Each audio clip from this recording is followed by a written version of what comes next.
G'day guys, how are we all? Hope we're all doing well, picking some locks and keeping it bloody legal. So, today being Wednesday, and I just got in my order that I placed with Locksmith's Toolbox. I've got some new stuff to review, and I thought I'd get this item reviewed today so I can go into it in a bit more detail on Sunday for the Sunday Beginner Series. But I'm talking about a item that you can make yourself, and I have made it myself in the past, and you can buy other brands of them that are made, but I will go into that in a bit more detail through this video. But I am talking about Padlock Shims. Now I ordered these lot in. These are the Sparrows Padlock Shims, and I've been playing around with these, and there's only a certain amount you can actually do with padlock shims, and I have put a set of these through the ringer today, trying them on heaps of different padlocks, and they are holding up. So, you know, there's not really that much I can go into, you know, every single one, but we'll cover all the basics of padlock shims in today's video, or the review of it. So, in this Sparrows pack here, which comes with the awesome Sparrows logo, I actually like that, you get a total of 20 shims, and I have them all in here. So you get a nice little bag just there, and then you get 4 other bags. So you got a total of 20 shims all up, and there's 5 shims in each bag. Now, you're probably wondering why there are 4. Well, padlocks, as you're probably aware, don't come in one size. They all come in different shapes and sizes. One of these can be shimmed, the other one can't. But shackles come in different sizes, and the tolerances of locks are different. So you need a wide variety of shims to be able to open up locks that are able to be shimmed. Whereas this one can't be, because it is a ball bearing mechanism, so no way of shimming that one. But I've been playing around with these. Now, the Sparrows Shims, now I think this is the pack I've been playing with. Yep, are made from spring steel. Now, you can actually make shims yourself, and I have in the past playing around. We all know the old-fashioned shims of getting a aluminium can from a drink you've had, and you cut them up and make some shims, you know, impress your friends, getting into some cheap locks, or, you know, in an emergency, in a pinch. But you can also buy other shims online that are cheap, and they're made of aluminium, and I have had the aluminium ones in the past as well, and I had one of them shear off into the actual lock. So I was attempting to bypass the shackle with one of the aluminium ones, working its way in there nice and gently, and it got caught. Tried to get it out, and it actually sheared the aluminium can tab and got stuck into the actual locking pull, which was a downside. But these are made from high quality spring steel, and you can see these ones are a little bit bent, and I've opened up padlocks probably about 20 times with these in the last few minutes, or in this afternoon I should say, and I'm going to use them again just to show you. But very high quality spring steel. So you get the larger size for your larger padlocks, and I'm going to try and keep all these in order. Let's have a quick look here. So, as you know, padlocks come in all different shapes and sizes, and so do the shackles. So it's good to have, and this is the first kit I've actually seen a nice selection of shim sizes and contours to fit different contours of locks. So we've got the next size down, as you can see here. So there is quite a bit of a difference And if I set them this way and line them up, you can see there is a bit of a difference there. But it is really nice to see a selection of different size shims, because not one size fits all. Let's grab these ones out here. Another set, slightly different again. So these will cover a nice variety of padlocks. Let's open this one up as well. Which are the smallest ones? These are like the babies. Itty bitty little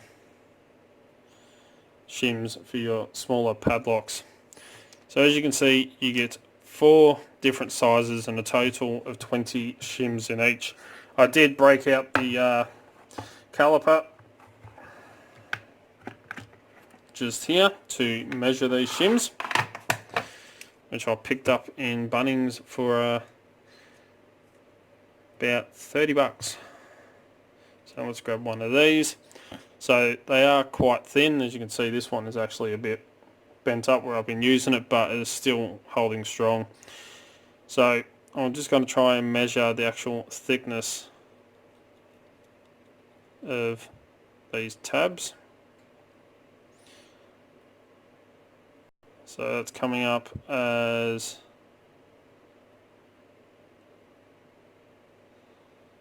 make sure it's sitting in there right.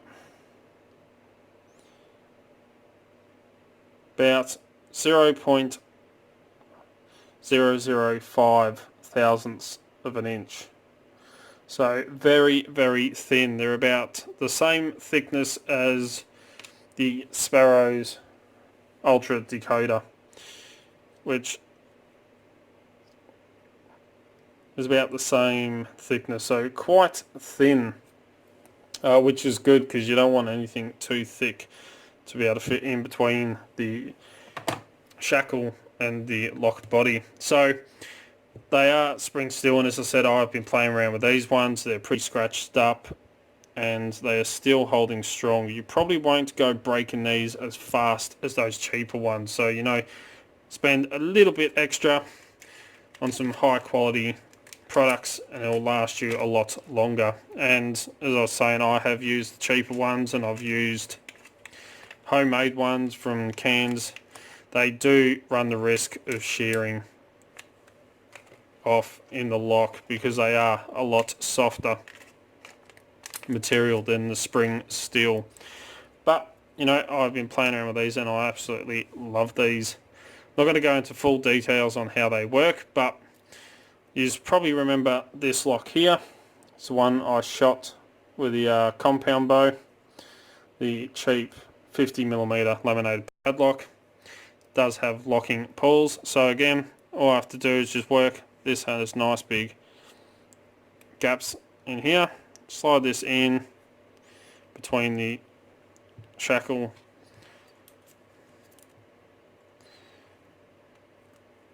and the locking pull.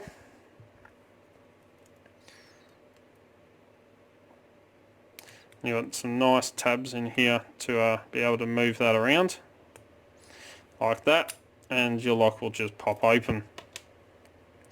So as you can see, these will hold up quite a bit.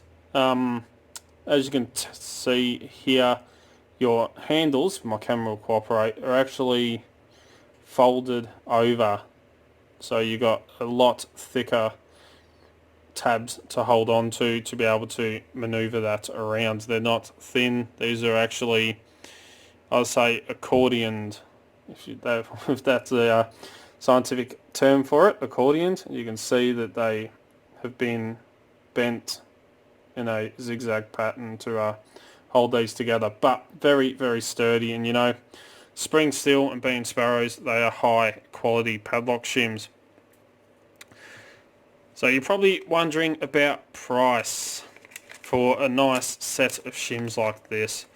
Well, I'll show you how much I ordered these through locksmithstoolbox.com, because I lost my old set. I do not know what happened to it, and I still can't find them. They have disappeared somewhere, gone into the vacuum of space. I ordered these and a couple other bits and pieces, but Sparrows Padlock Shims, one pack, $25 Australian plus the taxes, which we have to pay here in Australia is $2.50 tax on top of that. So that works out for $25 for a pack of 20 shims. They're high quality, they are spring steel, they're going to last you a lot longer than any of the cheaper ones, and you are less likely to have one of the tabs shear off in your lock, which I've had happen before, especially if you got a lock with a with a much harder locking pull spring in there, a lot more stiff, a lot more difficult to get a shim in there. Trying to work it around that corner and push those locking pulls back in, you have the possibility of it shearing.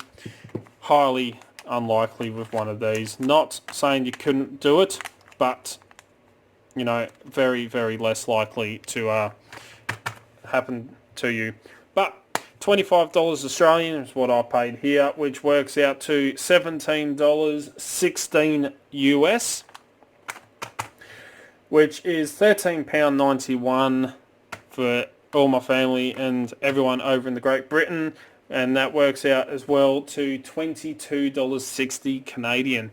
So for high quality padlock shims that are one of those things that are a very, very handy item to have. These are going to be going into my, or half of these are going to be going into my portable lockpicking station. I'm going to have another set up here. So I'm going to have, some everywhere. Very, very handy to have for that price. Absolutely awesome for some high quality products. So if you like to order these for that price, you know where to go, locksmithstoolbox.com. But we'll finish this video up. But yep, I highly, highly recommend these. These are absolutely fantastic. As I said, I've been playing around with all the locks with one set, and I've probably opened them. This lock I've opened up about 15 times. Just, it's a lot of fun. But there you go, and they're still holding up really, really well, so they are going to last you a very long time. So as always follow the code to keep Locksport legal, don't go do anything stupid. Don't forget, down the bottom here is that little subscribe button, and the way YouTube runs their thingy-mabobbies now, you got to hit that little notification bell as well. That way you can stay up to date. As soon as I upload a video, you'll be one of the first to know. As you know, I try to upload 2 to 3 to 4 videos per week, depending on work and everything else that I've got going on. Don't forget to come and join us on Discord, Extraordinary League of Pickers. Links in the description, so click that description, go down to that link, click it, and come and join us. Don't forget, you'll also find Dark Arts Lockpick on Instagram, Facebook, and Twitter, where I'll put up post photos of what's going on in the background, all the fun stuff that happens around here pretty much. If you're looking for great equipment at very competitive prices like these here, please check out www.locksmithstoolbox.com. They're an awesome Australian company, and as you know, that's where I get all my lockpicking equipment from. If you'd like to get in contact with me, contact me through any of the social medias, Discord, or send us an email at darkartslockpicking@gmail.com, and I'll get back to you. If you like what you see, please give a thumbs up. Really do appreciate it. And until next time, cheers guys.